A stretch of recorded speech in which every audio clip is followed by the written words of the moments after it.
rest for yourselves, for my yoke is easy and my burden light. The Gospel of the Lord. I'm glad to see so many of you here today, and even with all of your fingers. You know, it seems like every year the fireworks go later. So when I was up way too late last night, they just kept going, and I was really impressed. It's like, wow, surround sound even at 11:30 at night. It was so impressive. But I hope you all had a wonderful Independence Day yesterday. So in Romans today, St. Paul tells us that whoever does not have the Spirit of Christ does not belong to him. And conversely, he also says that if we allow the Spirit to dwell in us, then we will have life. And this Spirit that he's talking about is none other than the Holy Spirit. But that raises an important question. How do we allow the Holy Spirit to dwell in us? So when I have important questions that are challenging theologically, I did what I always do. I pull out the thickest book of St. Thomas Aquinas I can find and start reading, right? So luckily, St. Thomas wrote a commentary on Romans. So I looked at what he said about today's second reading. He also has a commentary on Matthew. That's not what I'm going to talk about today. Anyways, so St. Thomas Aquinas tells us that the Spirit of God dwells in us through our love. It's that love, okay? And so even though we received the Holy Spirit in our baptisms and again in confirmation, when we sin, it drives the Holy Spirit out. Because what sin does, venial sin damages and mortal sin destroys this relationship of love that we have with God. St. Thomas keeps going. He points out that in the book of Wisdom, God tells us he doesn't abide iniquity, which is a fancy word for sin. And so if we think about what that's saying, when we sin, we're driving the Spirit of God out of us. But that's not what we want to do. What we want to do is we want to drive the sin out of us so that the Spirit of God can come in. That is challenging. It's a lifelong endeavor, but it's not something we do alone. God regularly assists us with his grace, and he walks with us through this life to help us out. He's left us with the scriptures that we can consult when we have questions. And when we read the scriptures and meditate on them, we grow closer to God. We get that ground in our hearts ready for the seed that Jesus wants to sow in there, that he talks about in the Gospels. Today, Christ in the Gospel talks to us that he reveals all of these things to little ones. And I got to thinking, why is that?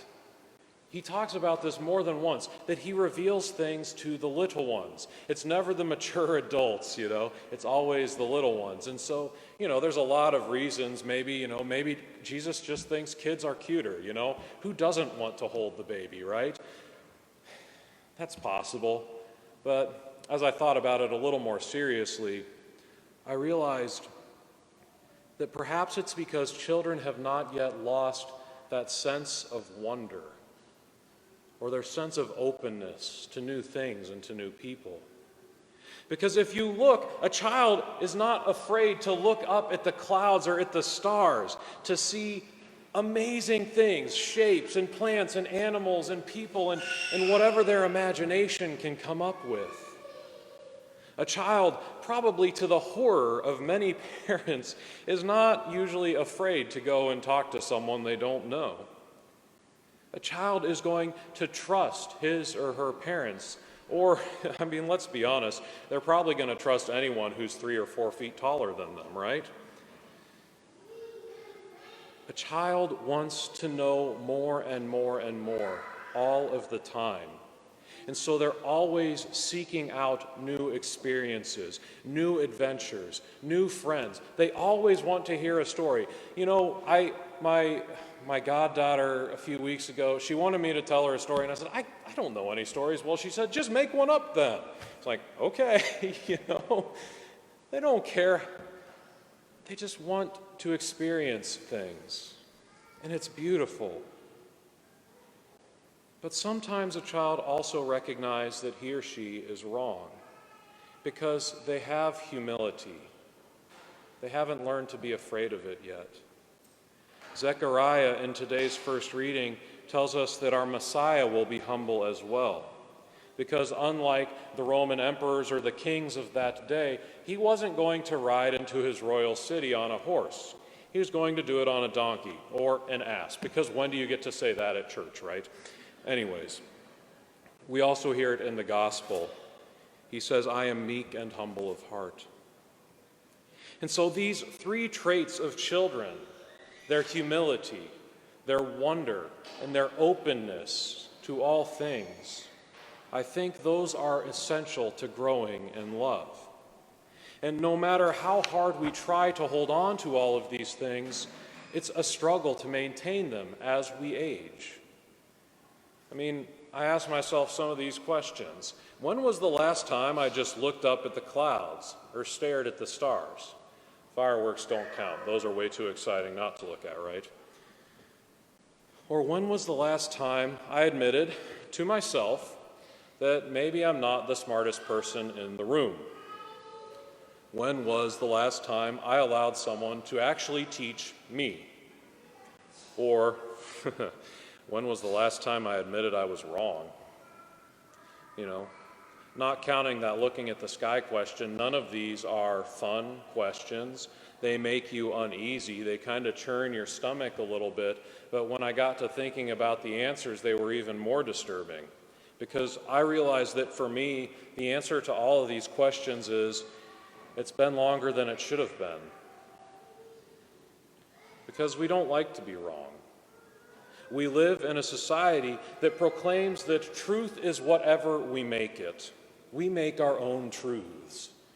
This is called relativism. It started in the realm of morality because people don't like to be told what they can or can't do, and so they just do what they want anyways. And then they came up with this idea that says, well, what I do is right because I want it to be right.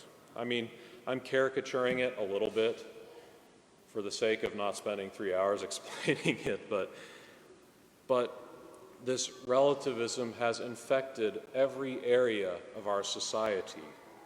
Because what it's done is it's caused our society to say that if we don't like a truth, if something true makes us uncomfortable, then it's okay for us to decide on our own authority that it's not true for me. Society tells us that that's a good thing, because God forbid we should ever be uncomfortable or that we should ever experience the trauma of being wrong. But the thing is, society is wrong. Truth exists. It is universal. If something is true, it's not going to change. I mean, here's a truth. If you jump, you will come down. Even if you are on the moon and you jump, you will come down. A little bit slower, yeah, but you're going to come down. It doesn't matter how you feel about gravity at that particular moment. Gravity doesn't care. You're coming down anyway, right? And so it is with many of the other properties of our universe. What air does, how physics works. If I throw something, how far will it go? These things, they don't change. Just like the fact, the truth, that a newly conceived child is a human being, made in the image and likeness of God, and therefore has a right to life. This doesn't change no matter how we feel about the circumstances in which that child was conceived. No matter what our feelings are about something that is true, no matter what our favorite political leaders tell us about the truth, The truth is not going to change because the truth is grounded in God. In fact, that is one of the attributes of God. He is truth, and God does not change. This is something the church has been teaching since the very beginning. She's told us over and over again because it's hard for us to accept. Just 3 examples off the top of my head when I was writing this from the last 100 years or so. At Vatican II, they wrote a document called Dignitatis Humanae, which is on the dignity of the human person. And it's in this document they say the truth doesn't change. It's important to us. Then St. Pope John Paul II talked about it a lot. He wrote an encyclical called Veritatis Splendor, which literally means the splendor of truth. You know, the truth is very important to us. And that is actually an encyclical telling us how to avoid the problems of moral relativism. The man was a prophet. And then again, he wrote an encyclical called Fides et Ratio, or Faith and Reason. This last one I know particularly well because in seminary we had to write a big, long paper about it. And so you focus on a few paragraphs and write 20 pages about those paragraphs. But in Fides et Ratio, the saint tells us that our reason is a gift from God. So not only can we use it, but we must use it, because it's a gift from God. And so the Catholic Church, despite what many say, is a big fan of science for this reason, because it's a gift from God. When we learn about creation through science, we learn about the Creator. We learn about God. You know, that whole thing with Galileo all blown out of proportion. In fact, well, I won't get into it too much because that's another 3-hour discussion, but that was more about his argument with the Pope than about his science, you know? If you look throughout history, we've been consistently there, sometimes better than others. And that's something that's very important to me personally. You know, before I became a priest, I was an engineer. I like science stuff. I like reading science stuff, you know.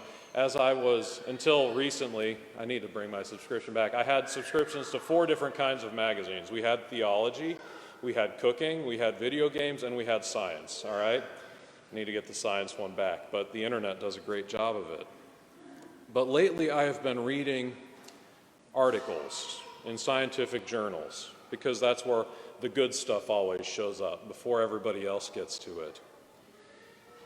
And I've been reading about, you know, the coronavirus and masks and all of this because that's what's going on right now. That's what scientists are looking at.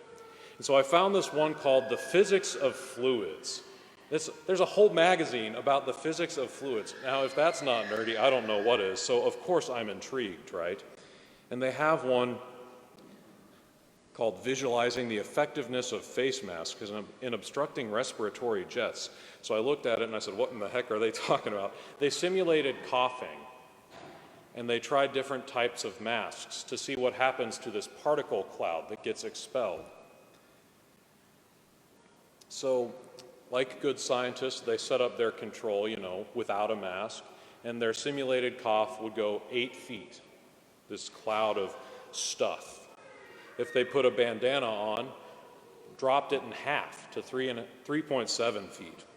Then they tried a few other ones, and the results actually surprised me a little bit. They bought a mask from CVS, I think the study said. It's one of those like cone ones that you'd see at a construction site, and it drops it down to 8 inches, but like one of these homemade cotton ones, it dropped it to 2.5. I was really surprised by that. I didn't expect this to be better than the store one. Anyways, the point is that these guys, they study physics. They set up this experiment to get at the truth. And so I learned something when I read this.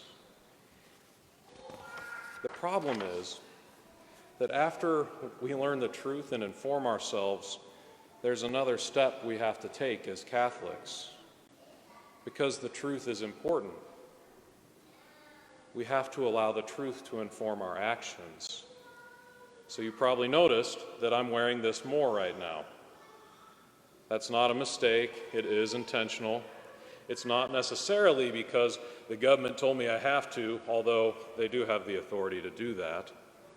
I'm wearing it because I think it's the right thing to do, because I've informed myself with information from sources that make it their job to know these things, from physicists and doctors and other people, because I read more than just that one article. I didn't think before that it was that big of a deal, but the science has shown me the truth, that they are effective, especially when combined with other things like distancing, at helping other people not get sick because of me. It shows me it doesn't necessarily protect me, but it protects those around me. Is it perfect? No, but science proves that it's better than nothing.